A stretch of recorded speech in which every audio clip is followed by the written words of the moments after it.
Morning welcome to Varshith 937. ఇది Sunday రోజు అండి, బోనాల పండుగ రోజు. మార్నింగ్ ఉదయం పూట అమ్మవారి గుడికి ఇలా కళ్ళు సాకు అయితే తీసుకెళ్తారండి. కొత్త కుండలు తీసుకొచ్చి అందులో కళ్ళు, వేపాకులు ఇలా ఎత్తుకునే వాళ్ళు, సాలు మెల్లో హారం, పూలమాల వేసుకుంటారు.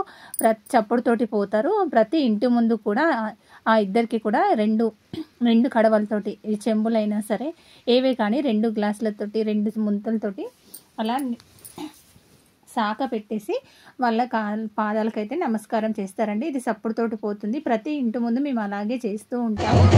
ఇవన్నీ అయిన తర్వాత సాయంత్రం కాలంలో ఇలా బోనాలు పెట్టుకుంటారండి. ప్రతి ఒక్క గల్లి నుండి బోనాలు అనేవి వచ్చి అమ్మవారి దగ్గర సమర్పించుకుంటారు. ఉదయం పూట ఒకరిద్దరు సాయంకాలం అందరూ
పోతురాజులు వస్తారండి. ఆ పోతురాజులో కూడా మేము శాఖ పెడతామంటే నిండు బిందెలతోటి నీళ్ళతోటి పెడతాం. నేనైతే బిందెలతోటి నీళ్ళు పెట్టాను, కానీ నేనైతే శాఖ పెట్టలేదు. పక్కింటి వాళ్ళని పెట్టమన్నాను.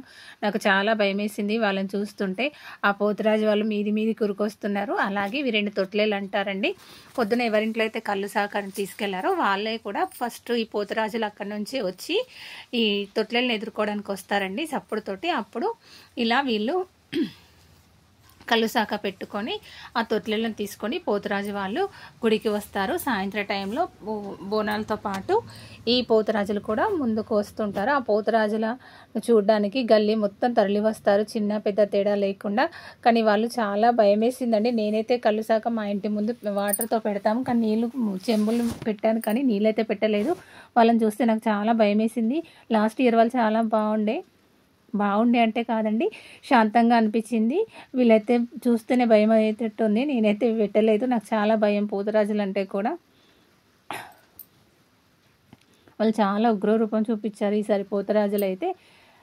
అందరూ కలిసి వీధి మొత్తం కాదు, ఒక 4 గల్లీల జనాలు కూడా ఇక్కడే ఉన్నారు. ఇలా పోతురాజులు వచ్చి ఇది వాటర్ తోటి అందరికి ఇంటింటి ముందు శాఖ పెట్టినప్పుడు వాళ్ళ బొట్టు అయితే పెడతారు. ఇలా మా గల్లీలో జరిగిన హంగామా బోనాల పండగది. మీకు ఎలా ఉందో కమెంట్ చేయండి. నేనైతే దగ్గర నుంచి పోలేదు కాబట్టి దూరం నుంచే ఈ వీడియోస్ అన్నీ కలెక్ట్ చేసుకున్నాను. ఎవరిని తీయమన్నా కూడా అంత జనాలలో తీయడం కష్టమవుతుంది కాబట్టి.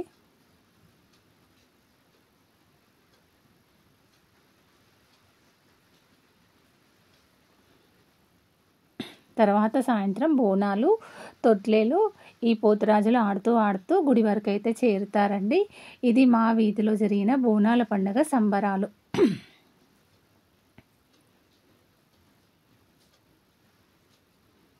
కానీ చాలా బాగా జరిగింది, అంగరంగ వైభవంగా జరిగింది. అంతకుముందు వర్షం ఉన్న ఆ బోనాల రోజు మాత్రం వర్షాలు పడలేదు కాబట్టి హ్యాపీగా ఉంది. అలాగే ఈ బోనాల పండగ